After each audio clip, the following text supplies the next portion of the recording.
गुरुर्विष्णु गुरुर्देवो महेश्वर गुरुर्साक्षात् परब्रह्म तस्मै श्री गुरुवे नमः।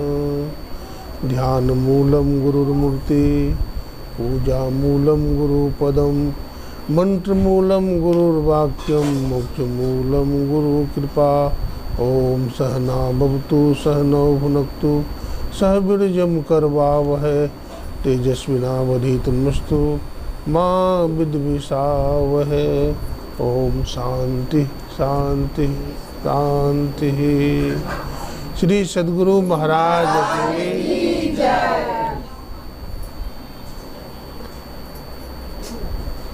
अव्यक्त रूप में अनंत श्री विभूषित परमाराध्य गुरुदेव के त्रैलोक पावन पाद पद्म में कोटि कोटि नमन। गुरुदेव के मस्तिष्क स्वरूप ब्रह्मलीन पूज्यपाद महर्षि संत प्रबंध जी महाराज, हृदय स्वरूप पूज्यपाद महर्षि साई स्वामी जी महाराज तथा संतमत के वर्तमानाचार्य महर्षि हरिनंदन प्रबंध जी महाराज के चरणों में कोटि कोटि नमन करते हैं, प्रणाम करते हैं। हमारे आदरणीय नीरज बाबू और हमारे गुड्डू बाबू, सत्संग प्रेमी सज्जनों, माताओं बहनों, सबको प्रणाम है, नमन है। देखिए आज बहुत खुशी के दिन है कि हम लोग गुड्डू बाबू और जयंती माता के घर में सत्संग करने के लिए आए हैं। सत्संग की बड़ी महिमा है। पुण्य पुंज भी न मिला ही न संता। जब तक पुण्य का पुंज जमा नहीं होता तो सत्संग नहीं मिलता है। सत्संग से बहुत आदमी ऊंचाई तक चला जाता है।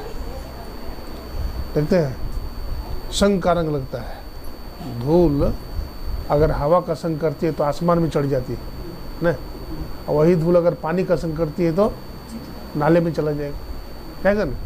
इसलिए सत्संग की बड़ी महिमा है। आइए, राम भगति जहाँ सुर सरि धारा, सरसय ब्रह्म विचार प्रचारा। राम भक्ति का प्रचार है ना, सगुण भक्ति का प्रचार है, सगुण भक्ति की धारा है। और विधि निषेध में करी न हरनी। विधि और निषेध क्या है, क्या विधि होना चाहिए, क्या निषेध होना चाहिए, ये जानना चाहिए। जब तक विधि और निषेध को नहीं समझेंगे तो हमारा काम चल नहीं सकता है।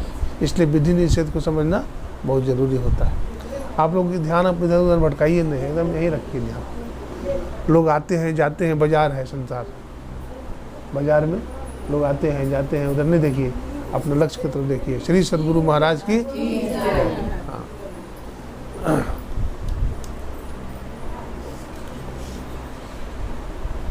एक बार राजा दशरथ तो राजा हैं अयोध्या के। उनके 4 पुत्र हैं, श्री राम, लक्ष्मण, भरत और शत्रुघ्न। ठीक है, तो बतलाते हैं कि भगवान राम जब भी अपने राजभवन में आते हैं तो माता कौशल्या भोजन करने के लिए कहती है। वो कहते हैं राम कहाँ है, क्या बोलते हैं, राम कहाँ है, लक्ष्मण कहाँ है, भरत कहाँ है, शत्रुघ्न कहाँ है, उसको बुलाओ तब भोजन करेंगे। तो गलियों में खेल रहे हैं राम जी बच्चों के साथ, चारों भाई गलियों में खेल रहे हैं। तो विलम्ब हो गया बहुत, पता नहीं चला माता कौशल्या को। बोले कहीं खेल रहा होगा, दिखाई नहीं पड़ा। तो राजा दशरथ खुद चले जाते हैं, नहीं बिना उसको बुलाए हम भोजन नहीं करेंगे। राजा दशरथ खुद चले जाते हैं। तो राजा दशरथ जाते हैं, अपना मुकुट पहने हुए चले जाते हैं, राशि वेश में चले जाते हैं। तो भगवान राम दिखाई पड़ते हैं, तो कहते हैं राम रुको। तो राम जी भागने लगते हैं। राम जी भागने लगते हैं। राम जी क्यों भागने लगे, रुकते ही नहीं है, बहुत तेजी से भाग रहे हैं। एक आदमी ने पूछा, महाराज जी राजा दशरथ भागे क्यों राम जी राजा दशरथ को देख करके भागे क्यों जा रहे हैं। तो कहा इसलिए भागे जा रहे हैं कि राजा दशरथ अपने अहंकार को लेकर आए हैं, मुकुट पहन करके आए हैं। अब भगवान अहंकार से दूर रहते हैं, भगवान अहंकार से दूर रहते हैं, इसलिए भागे जा रहे हैं राम जी। चलते चलते दौड़ते दौड़ते वो भी दौड़ने लगते हैं। कौन, राजा दशरथ भी दौड़ने लगते हैं। तो पैर लिपटा जाता है, लटपटा जाता है, गिर जाते हैं। और मुकुट गिर जाता है, धूल दूषित हो जाता है, तब भगवान राम की चाल धीमी हो जाती है। मुकुट जब छोड़ देते हैं, उतार देते हैं और चलने लगते हैं तो राम जी की चाल धीमी पड़ जाती है। कहने का मतलब है भगवान को अहंकार लेकर के हम नहीं पकड़ सकते हैं, अहंकार को छोड़ करके ही भगवान का दर्शन होता है ना। पाखंड अरु अहंकार तजी, निष्कपट हो अरुदीन हो, सब कुछ समर्पण कर गुरु की सेव करना चाहिए। पाखंड अहंकार छोड़िए, है ना, और सब कुछ समर्पण कीजिए, तब गुरु से प्रेम होता है। कर गुरु से मेल गवारा, क्या सोचत बारंबारा, जब पार उतरना चाहिए तो केवट से, जब नदी और नौका लगी रहती है, पार उतरना है तो केवट से मिल करके ही पार उतरते हैं। केवट से अगर लड़ाई झगड़ा कर लेंगे तो होगा पार? केवट पार करेगा? नहीं करेगा। इसलिए केवट से प्रेम, सदगुरु से प्रेम करते हैं और नाव पर हम बैठते हैं। नाव पर बैठेगा तभी न पार करेगा, नाव पर बैठना भी जरूरी है। अगर नाव पर बैठ जाएंगे, सदगुरु भी बैठ गए हैं तो परमात्मा की कृपा हो जाएगी। सदगुरु अगर नाव पर बैठ गए हैं तो ईश्वर की कृपा हो जाएगी और अनुकूलित हवा बह जाएगी। अगर आपको जाना है पूरब, हाँ, तो पूर्वैया हवा चल जाएगा तो दिक्कत हो जाएगी। तो क्या करता है केवट? पल्ला बांध देता है पश्चिम साइड में, नाव पूरब की दिशा में आराम से चली जाती है। तो सदगुरु जब नाव पर बैठेंगे तो सारी परिस्थिति अनुकूल हो जाएगी, सारी समस्या का क्या होगा? समाधान हो जाएगा। जब तक वो नहीं बैठेंगे तब तक समाधान होने वाला नहीं।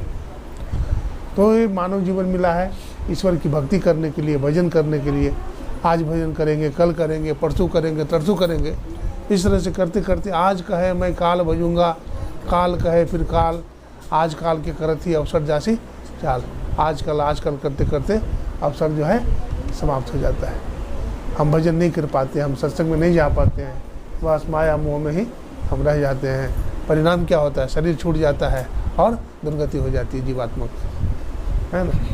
कहमा से जीव आइल, कहमा समाइल हो, निर्गुण से हंस आइल, सरगुण समाइल। जीव कहाँ से आता है और कहाँ चला जाता है? जीव कहाँ से आता है और जीव कहाँ चला जाता है? कहाँ से आया है जीव? ईश्वर से आया है। ईश्वर का अंश है। ईश्वर अंश जीव अविनाशी, चेतन अमल सह सुख राशि। जीव ईश्वर का अंश है, चेतन है, अमल है, निर्मल है, पावन है ना, और सुख का खान है। जीव सुख का खान है, फिर भी दुखी क्यों? इच्छा के बस में हो गया है। इच्छा के बहुत इच्छा पाल लिया है, ये हो जाए, वो हो जाए, ऐसे हो जाए, ऐसे हो जाए, दुखी हो जाएगा, है ना। पाने की इच्छा, और जो मिल गया है वो सदा संचित रहे, उसका कभी नाश नहीं हो, इसकी चिंता है। कोई नहीं चिंता है। एक तो पाने की लालसा है और दूसरा जो मिल गया है वो धरोहर के रूप में बना रहे, इसी की चिंता है। भगवान बुद्ध कहते हैं अगर सुखी होना चाहते हो तो इच्छा को छोड़ो, इच्छा को छोड़ो, कर्म करो अपना, है ना। अपना कर्म करते जाओ, अपना कर्म करते जाओ, कर्म में शिथिलता न लाओ। अगर कर्म करते जाओगे और कर्म भी सतोगुणी कर्म करोगे, सत्संग ध्यान का सहारा लेकर के आगे बढ़ते चले जाओगे, बढ़ते चले जाओगे, बढ़ते चले जाओगे, तो इच्छा भी घटती चली जाएगी, इच्छा भी घटती चली जाएगी।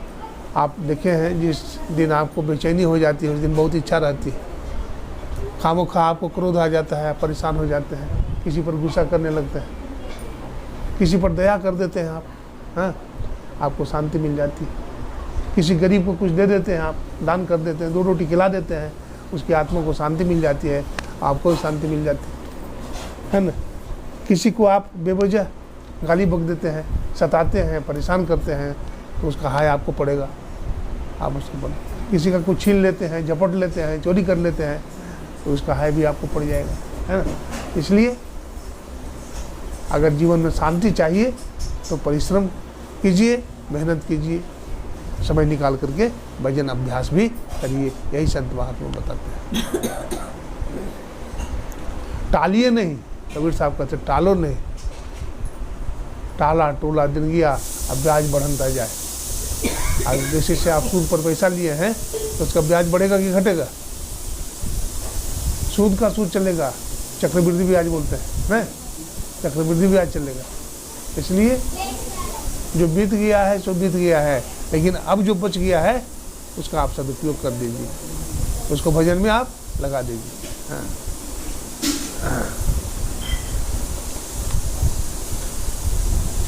भजन का मतलब क्या होता है?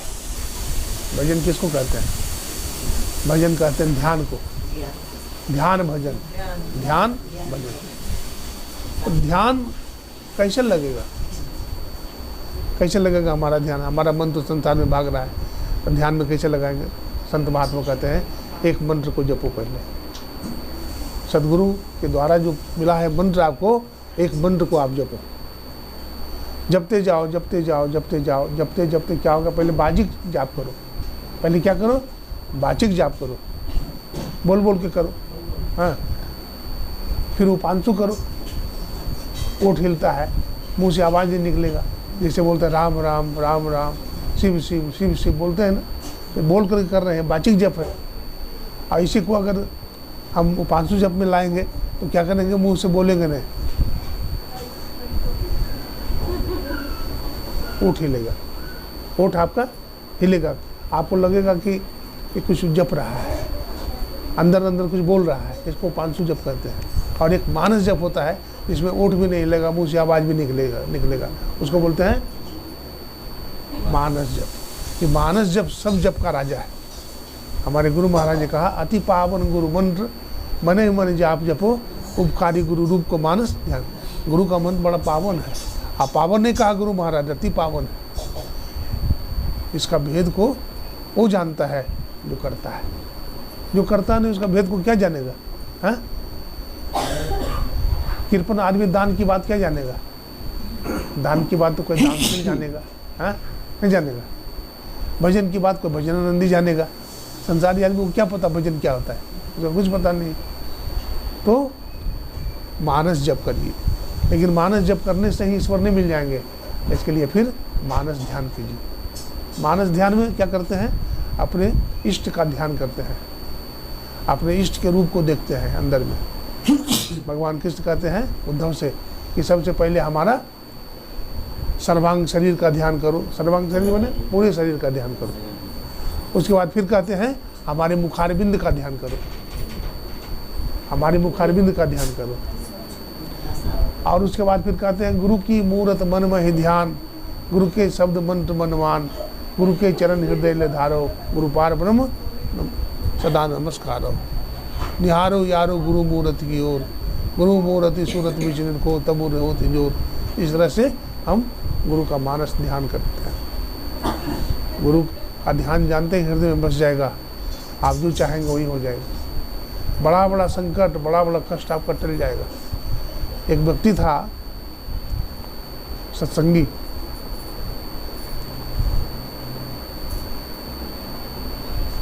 किसी से लड़ाई झगड़ा कुछ नहीं था।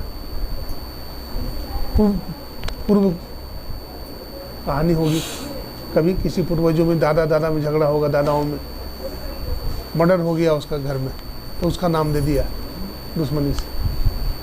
अब बेचारा कुछ नहीं किया था, उसका नाम दे दिया, केस में फंसा दिया उसको, तो चला गया कुप्पा घाटा से। बोला देखो कुर्सी जब्ती हो जाएगी तुम्हारा नाम उन्होंने दे दिया है। पुलिस आकर कह दिया उसके घर में आकर, तो बेचारा डर के मारे भाग गया। कहाँ? कुप्पा घाट चला गया। और गुरु महाराज जी थे, व्हील चेयर से बाबा लोग टहला रहे थे गुरु महाराज को। तो गुरु महाराज व्हील चेयर से जब टहल रहे थे गुरुदेव, तो वो आदमी खड़ा था इस तरह से हाथ जोड़ कर, बहुत डर रहा था, थर थर काँप रहा था, आँख से आंसू चल रहा था। गुरुदेव हम कुछ नहीं किए हैं, हमारा नाम दे दिया है, आप ही मालिक हैं, है ना। गुरु महाराज, वो आदमी हाथ जोड़े खड़ा है इस तरह से। तो गुरु महाराज कहते हैं कौन है जी? तो सरकार फलाना सत्संगी है। तो कहते हैं सत्संगी नहीं, चोर है, इसको बांधो। गुरु महाराज कहते हैं ये सत्संगी नहीं, चोर है, इसको बांधो। तो रस्सी लाओ। अब रस्सी कहाँ मिलेगा? रस्सी नहीं मिल रही है। तो धोती जो पहने हुआ है, उसी धोती को हाथ में लपेट दिया, इसे लपेट करके पैर में फंसा करके उसको लेटा दिया। अब लेटे पड़े हैं, गुरु महाराज व्हील चेयर से घूम रहे हैं, बाबा घुमा रहे हैं। अब घूमते घूमते क्या होता है कि 1 चक्कर 2 चक्कर लगाते हैं गुरु महाराज, तो गुरु महाराज जी कहते हैं अब उसका खोल दो हाथ पैर, अब वो घर चला जाएगा। तो उसका हाथ पैर खोल दिया गया। गुरु महाराज ने कहा अब घर चले जाओ तुम। तो गुरु महाराज इतना रोया कि गुरु महाराज का चरण धो दिया आंसू से। बेचारा गुरु महाराज का आदेश का पालन किया, चला गया घर अपना। घर गया तो फिर कोई पुलिस आया इसके घर में, कहा देखो आज साहब फाइल से आपका नाम काट दिया है।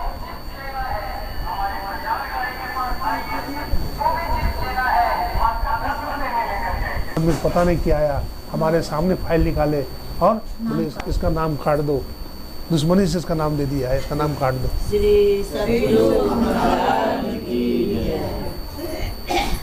सदगुरु लिखा, पलटू लिखा नसीब का संत देते फिर। हाँ, पलटू लिखा नसीब का संत देता है। नसीब का लिखा हुआ भी कालिक मिटा सकते हैं संत, इतना पावर उसमें है ना। लेकिन हम लोग उनकी महिमा को जानते नहीं है ना। चरणदास जी महाराज कहते गुरु बिन और न जान, मान मेरो कहो, और चरणदास उपदेश विचारत ही रहो। आगे लिखते हैं गंगा सम गुरु हो। गुरु कैसे है तो कहते गंगा जल के समान है। गंगा सम गुरु होए पाप सब धोबही, और सूरज सम गुरुदेव तिमिर हर लेबे। सूरज भगवान निकलेंगे तो अंधकार रहेगा, सब अंधकार समेट लेते हैं। आगे कहते हैं गुरु ही शेष महेश, गुरु ही चेतन करे। गुरु ब्रह्मा गुरु विष्णु है, गुरु ब्रह्मा के समान है, गुरु विष्णु के समान है, गुरु शिव के समान है ना। इसलिए गुरु के चरण पर शीश काट करके भी चढ़ा दिया जाए तो गुरु के ऋण से हम ऋण नहीं हो सकते। इतना गुरु का ऋण है हमारे। मातृ ऋण होता है, पितृ ऋण होता है, गुरु ऋण होता है, ऋषि ऋण होता है, ये सब ऋण है। ये सब ऋण को चुकाए बिना मुक्ति नहीं मिलती। माता पिता का सेवा करिए तो माता पिता का ऋण पूरा हो जाता है। माता पिता का सेवा नहीं करिएगा तो ऋण पूरा होगा नहीं होगा। हमारे नीरज बाबू बैठे हैं, इनके पिताजी महात्मा थे हैं, ये बेचारे अभी भी जाते हैं वहाँ, अपने पिताजी का जो है क्रिया है उसको करते हैं है ना। सत्संगी है, सब बात समझते हैं। माता पिता का सेवा कीजिए। ऐसा नहीं सामने में ही माता पिता की आप सेवा नहीं करते हैं, 1 गिलास पानी नहीं पिलाते हैं, उनको डांटते हैं, फटकारते हैं, गाली बकते हैं, तो फिर शरीर छूट जाने के बाद बहुत आप बोझ भंडारा कर रहे हैं तो उससे फ़ायदा मिलेगा? उससे फ़ायदा नहीं है। प्रत्यक्ष में उनकी सेवा कीजिए आप और प्रत्यक्ष फल पाइए है ना। माता पिता का सेवा का बड़ा फल होता है, तीर्थ है। गणेश जी महाराज थे और कार्तिकेय जी, भगवान शंकर के 2 पुत्र हैं, कार्तिकेय और गणेश। कार्तिक जी बड़े हैं, गणेश जी छोटे हैं। तो कार्तिक जी की सवारी क्या है? मोर। मोर। और गणेश जी की सवारी चूहा है। दोनों से कहा कि देखो पूरी दुनिया की परिक्रमा करके आ जाओ, पूरी दुनिया की परिक्रमा करके आओ। तो परिक्रमा करने के लिए चले गए। कौन? कार्तिकेय जी। तो कार्तिकेय जी तुरंत मोर पर बैठ गए, हम तो तुरंत आ जाएंगे घूम करके। और गणेश जी बेचारा सोचने लगे हमारी सवारी तो चूहा है, चूहा कितना चलेगा। हाँ, तो बुद्धि से काम लिए, कहा कि माता पिता को परिक्रमा कर लिया, माता पिता का परिक्रमा कर लिया तो हो गया सबको परिक्रमा, पूरी दुनिया का परिक्रमा हो गया। हाँ, उन्हीं की विजय हुई, ठीक है ना, उन्हीं की विजय हुई। तो माता पिता की सेवा करिए है ना। घर में शांति तब होगा जब घर में मेल जोल से रहिएगा। जहाँ सुमति तहाँ संपत्ति नाना, जहाँ कुमति तहाँ विपत्ति नाना। परिवार में जहाँ सुमति है, मेल जोल है, बेटा बेटी भाई बहन परिवार गुतिया नैया सब में जो प्रेम है तो कहते वहाँ सुख है। और जहाँ कुमति हो गया, पति पत्नी में, माँ बेटा में, बाप बेटा में, तो वहाँ दुख आ जाएगा, वहाँ शांति खत्म हो जाएगी। तो शांति कैसे आवे हमारे जीवन में? ठीक है, हाय हाय करने से नहीं होगा। ऐसा नहीं कि बहुत धन हो जाएगा तो आप सुखी हो जाइएगा। अगर ऐसा होता कि धनवान सुखी हो जाता है तो धनवान को सुखी होना चाहिए पहले। लेकिन धनवान के घर में ज़्यादा लाठीबाजी, उसके घर में ज़्यादा प्रपंच है ना, वो ज़्यादा हाय करते हैं। इसलिए ऐसा भी नहीं है कि बहुत पैसा हो जाएगा तो सुखी हो जाइएगा। आपको सत्संग मिल जाएगा, आपको ज्ञान हो जाएगा, आपका गुरु का रहस्य पता चल जाएगा, आपको शांति मिल जाएगी, आपको शांति। इसलिए ज़्यादा संसार में परेशान होने की ज़रूरत नहीं है, ज़्यादा अपने आप में स्थिर होने की ज़रूरत है। अपने आप में स्थिर होइए। एक कोई गृहस्थ था, तो 2 बच्चे थे उसके 2 बच्चे थे। तो गृहस्थ में तो बहुत तरह का टेंशन होता है, तो कुछ टेंशन हो गया पत्नी से, बातों बात में लड़ाई झगड़ा होने लगा। तो कहा कि अब तुम्हारा भार हम नहीं संभाल लेंगे, अब तुम्हारा भार हम नहीं संभाल लेंगे, नहीं संभाल सकता है। लड़ाई करके भाग गया, लड़ाई करके पति भाग गया, चला गया भगवान बुद्ध के पास। तो भगवान बुद्ध को जाकर प्रणाम किया, बोला प्रभु हम आपका शिष्य बनने के लिए आए हैं, हम घर द्वार छोड़ दिए, अपने बाल बच्चों को छोड़ करके भाग आए हैं, पत्नी को छोड़ के भाग आए हैं। भगवान बुद्ध ने कहा, भगवान बुद्ध तो सब समझ गए, उन्होंने कहा हमको पानी पिलाओगे, प्यास लगी है। बोला हाँ पानी पिला देंगे। कमंडल उठा लिया, ले गया सरोवर में पानी। तो देखा कि हाथी वगैरह स्नान कर रहा है, जंगली जानवर। तो पानी गंदा हो गया था, मटमैला हो गया था पानी। तो बहुत देर इंतजार किया लेकिन पानी साफ नहीं हुआ, तो चला आया। बोला बुद्ध मैं पानी लाने का बड़ा कोशिश किया लेकिन पानी गंदा था, तो कैसे पीते हो? तो पीते नहीं। तो भगवान बुद्ध ने 1 घंटे के बाद फिर भेज दिया, बोला जाओ अब पानी ले आओ। 1 घंटे के बाद गया, पानी बिल्कुल साफ हो गया था, पवित्र हो गया था, शुद्ध हो गया था, निर्मल हो गया था पानी। और भगवान बुद्ध ने उसे कहा देखा पहले पानी लाने गया था तुम तो लौट आया था, कहा पानी गंदा है, लेकिन 1 घंटा आपने विचार किया तो पानी क्या हो गया? पानी साफ हो गया। ये अरे आप भी अपने आप में गोता लगाइए। घर में लड़ाई झगड़ा हो जाए, जरा गोता लगा के देखिए, आपको शांति मिल जाएगी। शांति कहीं बाहर में नहीं है, शांति कहाँ है? अपने अंदर है। जिन ढूंढा तिन पाइयाँ, गहरे पानी पैठ, मैं बौरी डूबन डरू रहो किनारे बैठ। अपने अंदर में शांति है, अपने अंदर में सुख है, इसलिए अपने अंदर में सुख शांति पाने का प्रयास करना चाहिए। मिलता है सच्चा सुख केवल भगवान तुम्हारे चरणों में। उद्धार पतन अब मेरा है भगवान तुम्हारे, हम संसार के हाथों में, संसार तुम्हारे हाथों में। अब सौंप दिया इस जीवन को भगवान तुम्हारे, समर्पण कीजिए। हम समर्पण नहीं करते हैं। एक गुरु थे तो शिष्य के पास गए, तो शिष्य बहुत धनवान था, बहुत तरह का फैक्ट्री थी, उसका दुकान था। तो अपने दुकान में ले गया गुरुजी को। तो गुरुजी पूछते हैं ये दुकान किसका है? तो कहा गुरुजी जी का है। बोला ये फैक्ट्री किसकी है? तो बोला गुरुजी जी का है। तो बोला ठीक है, जरा एक घी का जो है ढक्कन खोलो। तो घी का ढक्कन खोलने लगा। बोले कटोरी लाओ, कटोरी लाया। अब गुरुजी उपचने लगे, अब बाहर फेंकने लगे घी को। तो कहे गुरुजी ये क्या कर रहे हैं? चौपटे कर दीजिएगा, सब चौपटे कर दो। देखो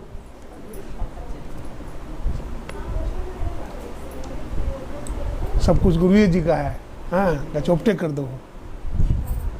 अरे भाई एक कहावत है, सब कुछ तेरा और ताला रहे मेरा।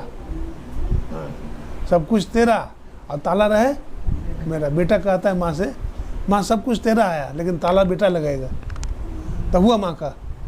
अरे ताला चाबी माँ को दे दीजिएगा तब ना होगा, चाबी माँ के हाथ में दीजिएगा तब ना होगा। ये बात है। तो ऊपर से कुछ भीतर से कुछ से काम नहीं बनेगा। सेवा कीजिए, माता पिता की सेवा करिए, सास ससुर की सेवा करिए, हाँ, और पति पत्नी में मेल से रहिए, बेटा को पढ़ाइए लिखाइए, तब ना जीवन में सुख मिलेगा। हाँ। और ज़्यादा टेंशन नहीं बनाइए। आदमी टेंशन ज़्यादा बना लेता है, सोचता ज़्यादा है ना। अरे जब एक जानवर को मिल रहा है, एक पंछी अपना घोंसला बना लेता है, वो अपना दाना चुग लेता है। परमात्मा ने आपको बोलता आदमी बहुत गरीब है महाराज, हम बहुत गरीब हैं, हमसे ज़्यादा गरीब को हम किस्मत के मारा है महाराज, ऐसा बोलता है। नहीं बोलता है हम किस्मत के मारा है। एक महात्मा के पास गया, बोला बाबा हम गरीब, हमारी गरीबी दूर कर दीजिए। बोला ठीक है तुम्हारा गरीबी दूर कर देंगे। सुनो तू अपना पैर देगा हमको, 10,000 रुपये देंगे। बोला महाराज पैर कैसे दे सकते हैं? बोला अच्छा पैर नहीं देगा तो हाथ ही दे दे, हाथ का 50,000 रुपये देंगे। बोला नहीं, हाथ भी नहीं दे सकते। बोला आँख दे देख, बोला आँख भी। 5 लाख रुपया देंगे, दे दे, बोला नहीं। बोला देखो तुम्हारे पास कितना धन है, 10,000 पैर का हो गया, 1 लाख हाथ का हो गया, और 5 लाख आँख का हो गया, और अंग प्रत्यंग है, माथा है, मस्तिष्क है, कितने का है? बोला बहुत धन है तुम्हारे पास। फिर भी कहता हम गरीब है ना, फिर भी कहता हम गरीब है।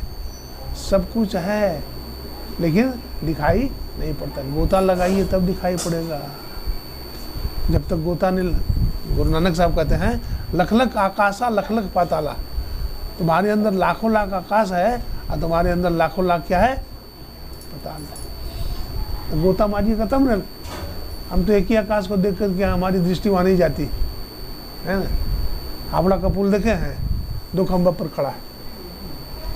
हावड़ा का पुल 2 खंभा पर खड़ा है। बड़ा आश्चर्य होता है भाई, हावड़ा का पुल कैसे बनाया है। लेकिन वो हावड़ा का पुल क्या, आसमान में देखिए जरा, एक भी खंभा है? आसमान में एक भी खंभा है? एक कवि ने लिखा, जब गौर से तुम देखोगे उस सृष्टि की अंगड़ाई को तो बात बात में पाओगे उस ईश्वर की चतुराई को। परमात्मा बड़ा दयालु है। परमात्मा ने संसार बनाया है और कुछ लिया है? कुछ भी नहीं लिया। एक सत से सब किया, ऐसे सृजनहार। नानक साहब कहते एक सत से परमात्मा ने ये दुनिया का सृजन कर दिया, सृष्टि बना दिया, 84 लाख प्रकार के जीव जंतु बना दिया है ना। उतना शक्ति हम लोगों में है। अगर अपने आप को हम जान लेंगे तो उतनी शक्ति हम लोगों में भी आ जाएगी कि हम सब कुछ जान लेंगे।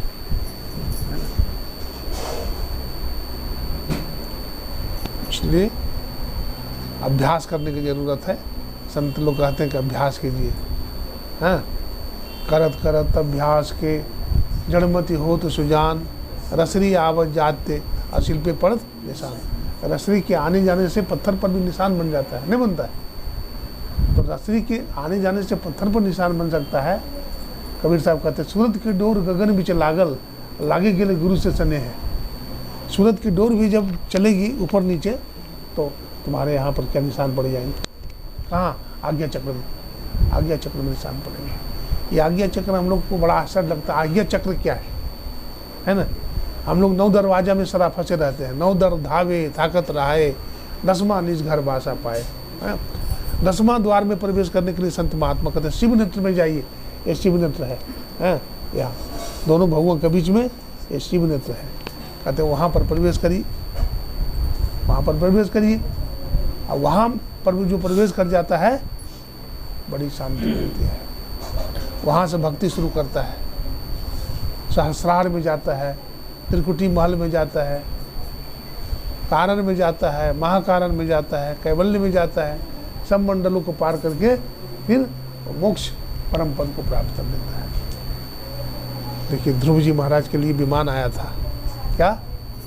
ध्रुव जी महाराज जब तपस्या किए तो देवताओं ने उनके लिए क्या लाया? विमान लाया। तो ध्रुव जी महाराज से कहा कि महाराज बैठिए। तो ध्रुव जी महाराज तो छोटे हैं, 5 साल के हैं। अब इतना ऊंचा विमान पर कैसे बैठेंगे?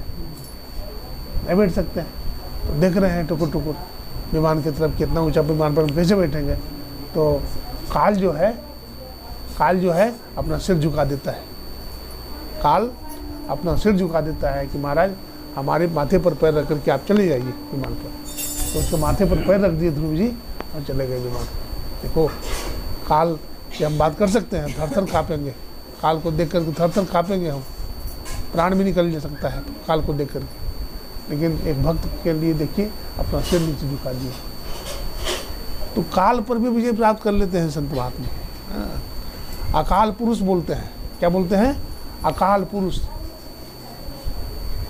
वो अकाल पुरुष है परमात्मा है, वहाँ देश काल नहीं है। परमात्मा सर्वव्यापक है, सब जगह रहते हैं। और जहाँ परमात्मा है वहाँ देश भी नहीं है, काल भी नहीं है। वहाँ गम काल को नहीं। कबीर साहब कहते हैं कहूँ उस देश की बतियाँ जहाँ नहीं, मैं उस देश की बात करता हूँ जहाँ दिन रात नहीं होता है, जहाँ सुख दुख नहीं है, जहाँ सांझ भोर नहीं है। हाँ, वहाँ काल का भी गम नहीं है। कैसा देश है? वहाँ बड़ी शांति है। वही परमात्मा है, वही ईश्वर है। सब जगह अशांति है। मंदिर में जाइए, टनाटन टनाटन घंटी स्वाहा स्वाहा हो रहा है, वहाँ भी शांति नहीं है। वहाँ भी शांति कहाँ है? जहाँ कोई कोलाहल नहीं है, बिल्कुल शांति। दो में भी खटपट रहता है। हाँ, दो में खटपट, कैसे कहते हैं? एक निरंजन सदा सुखी, एक निरंजन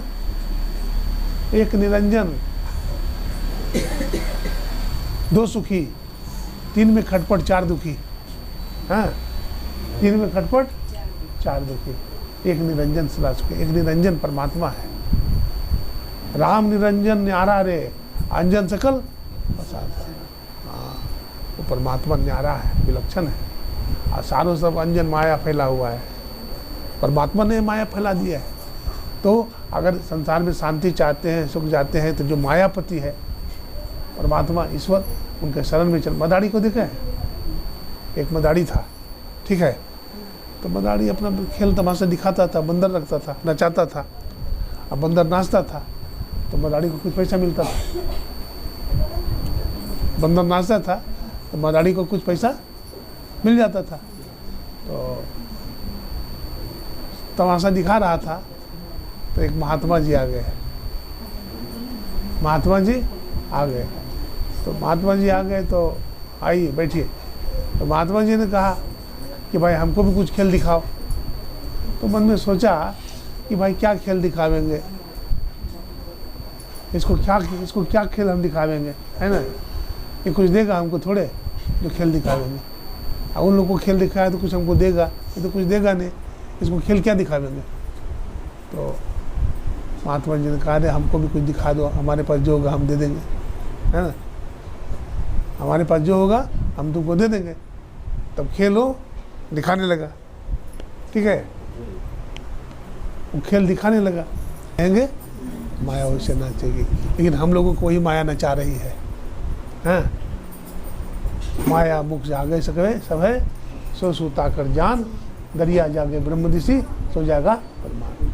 हम लोग माया में खेल रहे हैं, हम लोग माया की तरफ अपना मुख किए हुए हैं, है ना? कैसे बचेंगे? साजू भाई कहते जगत पीठ दे भागरी। क्या बोलती है? संसार की तरफ पीठ कर दो, संसार की तरफ पीठ कर दो और ईश्वर की तरफ मुख कर दो, है ना? हम उल्टी किए हुए हैं, ईश्वर की तरफ पीठ कर देते हैं और दुनिया की तरफ मुख कर दिए। सुखी होंगे? सुखी नहीं हो सकते, दुखी हो जाएंगे। इसलिए ईश्वर की तरफ मुख करो, संसार की तरफ पीठ करो, तो आप सुखी हो सकते हैं। एक घड़ी आधी घड़ी, आधी में पुनियाद, तुलसी संगत साधु के, अकटे कोटि अपराध। एक घड़ी आधा घड़ी बैठ करके सत्संग करिए, भजन करिए, ध्यान लगाइए, आपको शांति मिलेगी। सुख अगर चाहते हैं, शांति चाहते हैं, तो औरों की सेवा करिए, औरों को दुख मत दीजिए, औरों की सेवा कीजिए, आपकी भी सेवा होगी, आपको भी कोई नहीं सताएगा, कोई परेशान नहीं करेगा। ये संसार में सुखी रहने का तरीका है। संत महात्मा जगाते हैं, जीव सोया हुआ है संसार में, हैं? उठ जाग मुसाफिर भोर भये, अब रैन कहाँ जो सोबत है, जो सोबत है सो खोबत है, जो जागत है सो पावत है। टुक नींद से अखियाँ खोल जरा, बुरी जागत है तो सोबत है। हम लोग सोए रहते हैं, जागते नहीं है। कोई जगाता है, अरे उठ, 9 बज गया, अभी तक तो सोया रहेगा, चाय बन गया उठ, तो चाय का नाम सुनते उठ जाता है, मानो चाय बना है इसलिए उठेगा। अगर चाय नहीं बनता तो 12 बजे भी सोए रहता है। चाय बन गई उठ, और तुरंत उठ के बैठ जाता है, चाय पीने लगता है। भजन करने के लिए उठो, भजन करने के लिए उठो। बहुत आदमी बोलता है बाबा 12 घंटा हम काम करते हैं कारखाना में, अब भजन तो भजन नहीं करता। 12 घंटा काम करता है कि भूसा कूटता है तू? हाँ, भूसा कूटता है, ठीक है, वो जरूरी है, रोटी भी जरूरी है, लेकिन दिन रात भूसा ही कूटते रहो, भजन नहीं करो। कुछ भजन भी करो तब ना, थोड़ा देर भी करो, 10 मिनट करो, 15 मिनट करो, आधा घंटा करो, 1 घड़ी आधी घड़ी, कुछ भी तो करो, तब तो कल्याण होगा। अरे उसी से कल्याण हो जाएगा। थोड़ा थोड़ा भी करेंगे तो घड़ा में पानी रखते हैं, घड़ा में पानी रखते हैं, तो धीरे धीरे बूंद बूंद करके घड़ा भर जाता है। अच्छे दो घड़ा तो एक एक बूंद करके फिर क्या होता है, वो खाली हो जाता है। इसलिए संचय कीजिए, रोज थोड़ा थोड़ा अभ्यास करिए, हैं, थोड़ा थोड़ा रोज अभ्यास करिए।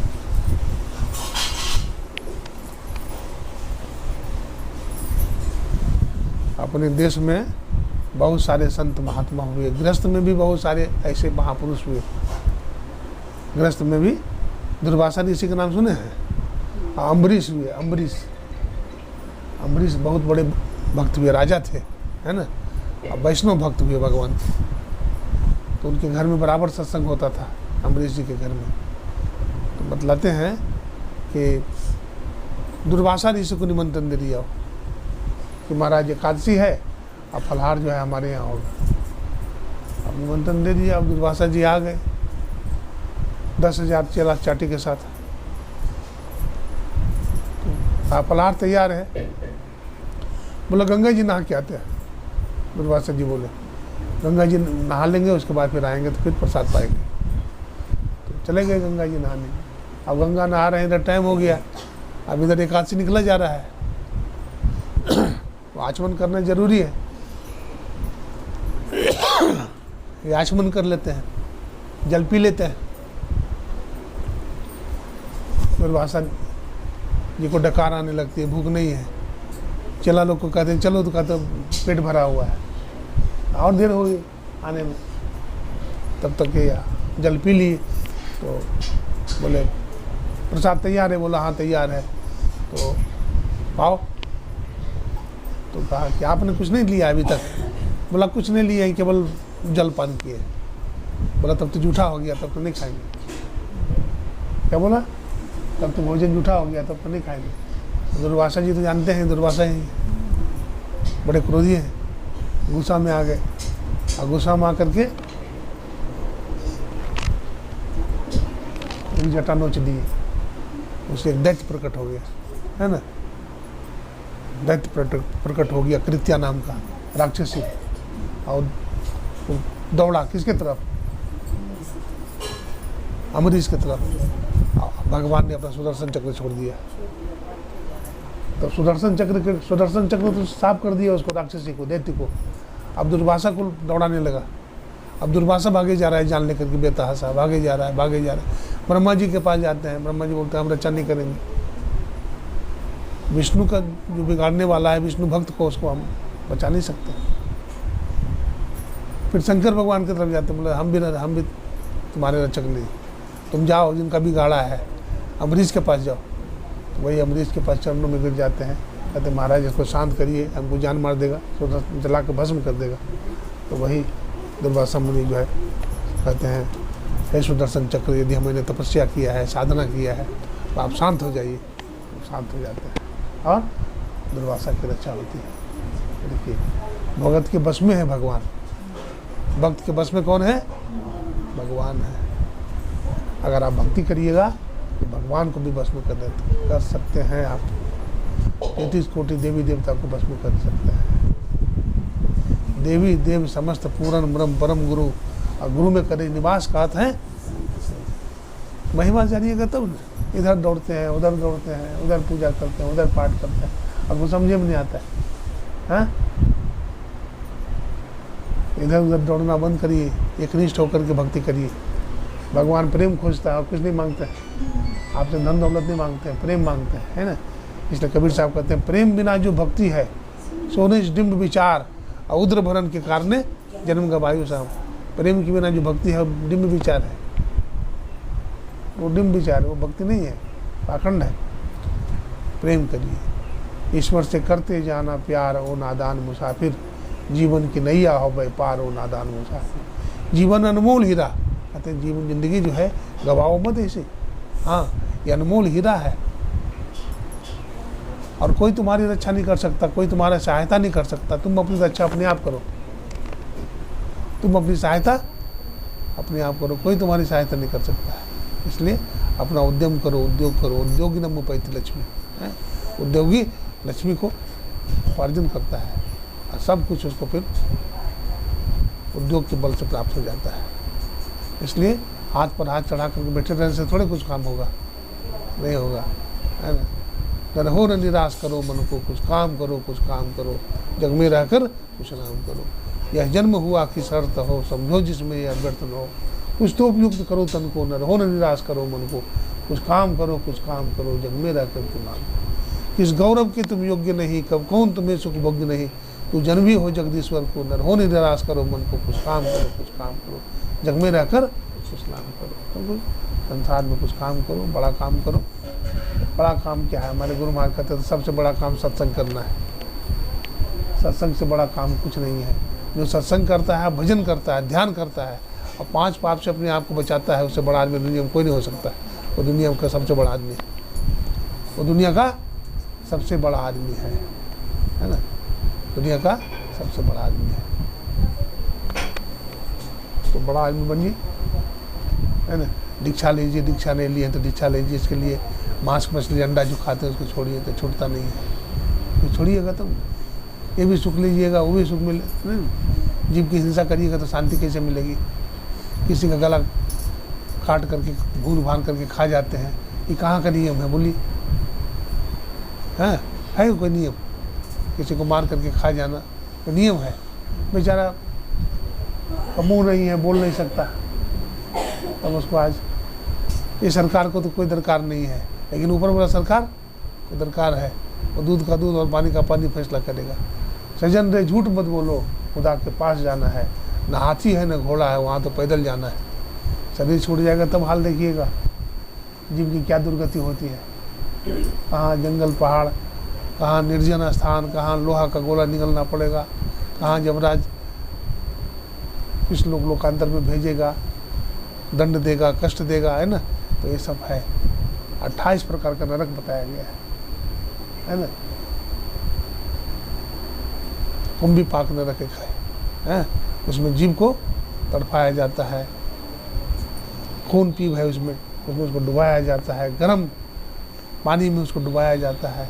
इस तरह से उसका प्राण निकलना चाहता है, लेकिन प्राण निकलता नहीं है। प्राण निकलता नहीं है, उसी तरह से तड़पाता है और पापी को कष्ट देता है। तो इन तरह से पापों से बचना चाहते हैं तो हम सत्संग का सहारा लें, भजन करें। और अगर कहें कुछ और बढ़ावे आगे कि तैयार है उधर मामला। एक गुड्डू भाई हैं और बड़े भाई का नाम क्या है? अश्विनी कुमार मुन्ना। अश्विनी कुमार मुन्ना जी। हाँ, 2 भाई हैं और दोनों का परिवार भी है और बच्चे भी हैं। और माता जयंती माता जो है बड़े पुराने सत्संगी हैं और बड़े धार्मिक हैं। जहाँ भी सत्संग होता है, जयंती माता है, कांति माता है, दोनों पहुँच जाते हैं, है ना। तो गुरु महाराज की बड़ी कृपा है। हम गुरु महाराज प्रार्थना करते हैं स्वस्थ रहें और इसी तरह से सत्संग करते रहें। इनका बेटा जो है इन लोगों की सेवा करते रहे और जितने भी सत्संगी भाई माता बहनें आए हैं सबके लिए गुरु महाराज से मंगल कामना करते हैं। बोलिए प्रेम से श्री सद्गुरु महाराज की जय। अब खत्म हो गए, अब नहीं।